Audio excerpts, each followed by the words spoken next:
Salut c'est Pay, bienvenue dans cette nouvelle vidéo. Aujourd'hui on va parler du taux de rebond.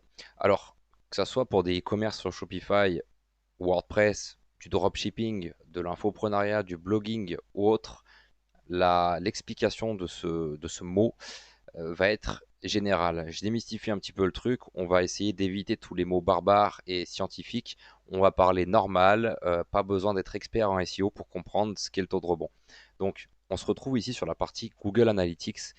Tout de suite, si tu ne l'as pas installé, je t'invite à t'abonner juste en dessous et consommer la vidéo qui est juste au-dessus parce que pour le coup, je vais te montrer comment faire de A à Z pour installer Google Analytics. Ça prendra pas trop longtemps et au moins tu vas pouvoir reprendre cette vidéo tranquillou, pépère. Si tu ne l'as pas fait, t'inquiète pas, tu peux le faire après.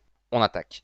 Donc, on se retrouve directement là sur la partie Home Page, donc le point de départ quand on arrive sur Google Analytics. Nous, ce qu'on va aller voir, c'est la partie Page Report. Et on va travailler là-dessus. Alors, déjà rapidement, qu'est-ce que le taux de rebond? Je vais rien te dire et je vais te montrer tout simplement qu'est-ce que le taux de rebond. Alors, admettons que je veuille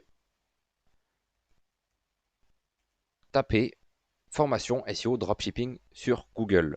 Donc, je vais rechercher, boum, et là je vois, boum, SEOarmy.fr. J'arrive sur le site. Oh, c'est magnifique. Ok. Eh ben, je vais rester. Je vais rester sur le site. Par contre, si on va encore une fois sur Google et qu'on tape formation SEO dropshipping et qu'on arrive par exemple chez voilà, le premier concurrent Udemy et qu'on ferme directement, boum, on abîme son taux de rebond. On augmente son taux de rebond. En restant à l'heure actuelle sur le site SEO Army, je réduis le taux de rebond.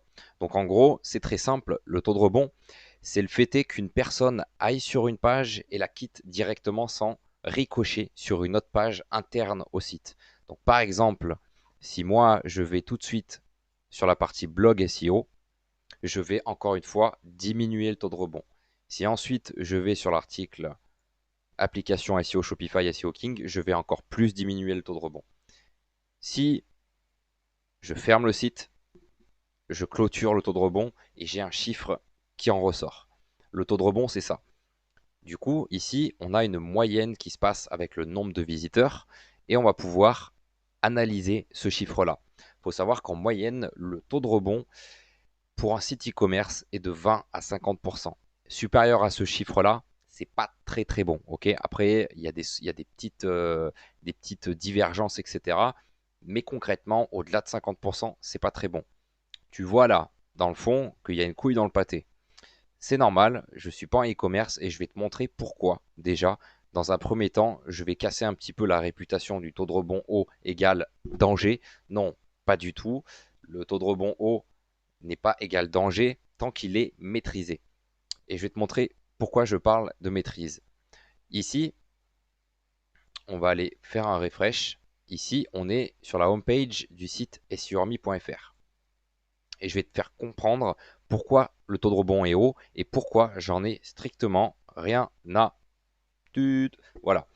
Euh, En fait, le problème avec la homepage du site SEOarmy.fr, c'est qu'il y a beaucoup de CTA, donc de call to action, d'appel à l'action pour sortir du site. Ici, tu vois, tu arrives sur la homepage, formation dropshipping, programme SEOarmy. Tu cliques et tu sors du site. OK? Donc, taux de rebond fermé directement égale taux de rebond élevé.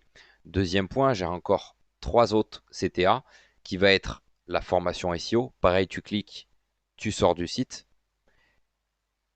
Encore une fois, ici, le programme SEO Army. Tu cliques, tu sors. Et ici, encore une fois, la chaîne YouTube. Tu cliques, tu sors. Donc clairement, là, j'ai beaucoup trop d'appels à l'action qui font que je m'en fous du taux de rebond. Parce qu'en fait, pourquoi je m'en fous?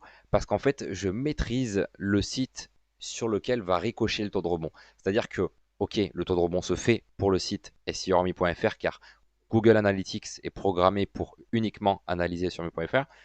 Mais moi, je contrôle la chaîne YouTube, je contrôle les deux programmes que je promotionne en CTA et du coup, j'ai aucun problème à avoir un taux de rebond élevé sur ce site-là. Par contre, et du coup, je vais m'autocritiquer. Ici, si on consulte par exemple l'article de blog sur les backlinks gratuits, on voit que j'ai un taux de rebond de 100. Et ben, ce qu'on va faire, c'est qu'on va aller voir pourquoi c'est aussi élevé. Et je vais vous dire pourquoi, parce que je le sais et que j'ai pas eu le temps de le mettre en place.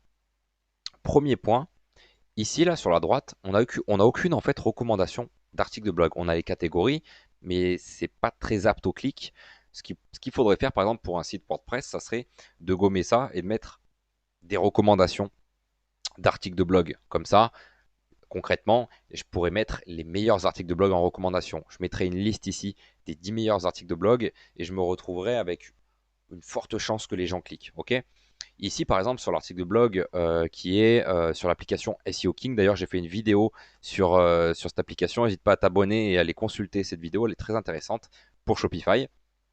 Si on analyse un petit peu le contenu de cet article, on voit qu'il n'y a aucun CTA pour rebondir sur une autre page. Ok. Donc, comment améliorer ça? C'est très simple. On est sur un article là, sur l'application, les applications SEO Shopify qui est SEO King. Je pourrais faire ici, par exemple, entre les deux, entre l'espace là, faire un call to action. Vous voulez en savoir plus? Découvrez les 10 meilleures applications SEO sur Shopify. Et je mets ça au milieu avec une couleur verte. Je peux être sûr à 20-30% des visiteurs qui les cliqueront, je vais y arriver, qui les cliqueront et qui iront visiter cet article-là. Parce qu'à la base, ils sont intéressés par les applications SEO sur Shopify. Forcément, je ne vais pas mettre ici comment toiletter un caniche à la main. Non, il faut que ça soit percutant par rapport à l'article et c'est pour ça que du coup, je vous inciterai fortement à travailler le maillage interne. Je ferai également une vidéo là-dessus. N'hésite pas à t'abonner, à liker, etc. Ça va m'aider à proposer plein de contenu pour que vous puissiez comprendre le SEO de manière générale. Le maillage interne va clairement aider et faire en sorte à ce que vous ayez un taux de rebond le plus bas possible. Le but complet en fait de l'optimisation d'un site pour avoir un beau taux de rebond, c'est de faire en sorte que vos visiteurs ricochent sur votre site et le plus longtemps possible, qui passent du coup le plus longtemps, le plus de temps possible sur votre site. C'est aussi une donnée qui est prise en compte par les robots. Combien de temps le visiteur est resté sur le site? Là, on parle du taux de rebond aujourd'hui. Je vous ferai une vidéo plus tard sur le temps que les visiteurs restent sur votre site, également sur le maillage interne. Mais pour le coup, c'est important d'en parler. Faites en sorte que chaque article ait au moins 2 CTA, 2 call to action vers un autre article. Là, pour le coup, on pourrait voir également en bas de page, par exemple, je vais aller voir le blog sur le lexique. Ok, lexique SEO. Boum, Shopify et les données structurées. J'arrive sur cet article-là. Encore une fois, là, on voit qu'on a un petit CTA, mais c'est pour sortir du site. Donc, ça va clairement réduire, augmenter pardon, le taux de rebond pour installer une application qui va booster les microdata. Et là, on voit qu'il n'y a aucune information, il n'y a aucun CTA qui nous indique, aucun lien interne qui nous indique d'aller consommer un autre article. Pareil, et super important, et je vous en parlerai juste dans 2 secondes pour Shopify, il n'y a aucune recommandation d'article en bas de page. Vous pourriez, avec l'aide d'une application sur WordPress, installer un outil qui va vous permettre de recommander par exemple les 3-4 articles de blog qui sont le plus en lien avec celui-ci. On va le voir ici par exemple avec Shopify. Là, on est dans un article de blog du site Viking Store qui est un cas d'école. On est sur le jeu Assassin's Creed de Valhalla.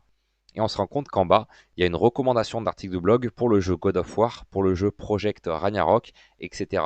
Ça permet d'augmenter le taux de rebond et d'augmenter également et d'améliorer surtout le parcours utilisateur, de mettre un gros focus sur l'expérience utilisateur. Abonne-toi encore une fois, n'hésite pas à liker parce que l'expérience utilisateur, je vais faire une vidéo là-dessus. Pour moi, c'est le plus important des critères SEO sans négociation possible. N'importe quel expert SEO pourrait venir me voir et me dire non, c'est pas ça le meilleur, je ne l'écouterai pas. Google, depuis le début de leur activité, les gens qui travaillent chez Google, les développeurs, sont focus sur l'expérience utilisateur. Ils veillent à ce que les gens restent sur la plateforme Google. Donc en ayant un maximum de maîtrise de ce qu'est l'expérience utilisateur, qu'est-ce qu'il faut faire pour avoir une bonne expérience utilisateur, vous allez être ici sur le long terme. J'en parle vraiment dans le programme et sur Mi, c'est vraiment le leitmotiv du programme, faire en sorte que vous ayez une stratégie propre sur le long terme, axée expérience utilisateur. En ayant une bonne expérience utilisateur, naturellement et mathématiquement, ton taux de rebond va être sexy. C'est vraiment le but que tu comprennes du coup au fil de cette vidéo. C'est ok, on parle du taux de rebond, mais au final, focus expérience utilisateur. Tant que tu fournis du contenu sexy, bon à ton internaute, à ton visiteur, l'internaute va rester et il va revenir. Quand tu vas reposter un article de blog demain, dans une semaine, il va revenir lire le contenu et il va aller voir d'autres contenus qu'il n'aurait potentiellement pas lus. Voilà concrètement qu'est-ce que le taux de rebond. Il y a plein de moyens pour améliorer le taux de rebond. Je vous donnerai un exemple tout con. Par exemple, ici, je tape, hop là, on va faire une recherche, et je tape Micheline. On va aller voir Micheline, et on se rend compte qu'ici, on est sur une page erreur 404. Un bon moyen d'avoir un taux de rebond intéressant, c'est aussi également d'optimiser votre page erreur, entre guillemets. Ici, on voit qu'on avait commencé à le faire, on ne l'a pas terminé, mais le but, ça serait potentiellement ici de mettre du contenu à consommer ou à ricocher pour les visiteurs, de faire en sorte que dans toutes les pages possibles, ils puissent avoir une page de sortie intéressante à consommer. Encore une autre chose qui est super importante, et que ce soit pour un site WordPress, Wix, Shopify ou autre, le temps de chargement de ta page. Encore une fois, abonne-toi, il y a des vidéos sur ça qui traitent dans la chaîne et tu vas pouvoir améliorer dans ces vidéos-là, avec ces vidéos-là, le temps de chargement de tes pages. Il y a des outils comme GTmetrix qui te permettent de savoir combien est le temps de chargement de ta page. Et ça, clairement, un utilisateur qui va arriver sur ton site, qui va arriver sur un site qui charge en 20 secondes, il n'aura pas le temps de charger le site, il va le fermer. Et encore plus sur téléphone mobile. Les gens sont pressés. Les gens se barrent au bout de 10 secondes. Donc, un bon moyen d'avoir un bon taux de rebond, sexy, un bon temps de chargement de page. Donc vous voyez qu'au final, tout se ramène à l'expérience utilisateur. Et du coup, je vous dis à très bientôt. Et éventuellement, si la vidéo est sortie, clique juste au-dessus, je vais te la faire apparaître et tu pourras aller voir directement la vidéo sur l'XP utilisateur, User Experience with my best English accent. Oh, c'était sexy. Allez, je vous dis à très bientôt. J'espère que vous avez aimé ce contenu. Ciao, ciao, c'était Pay.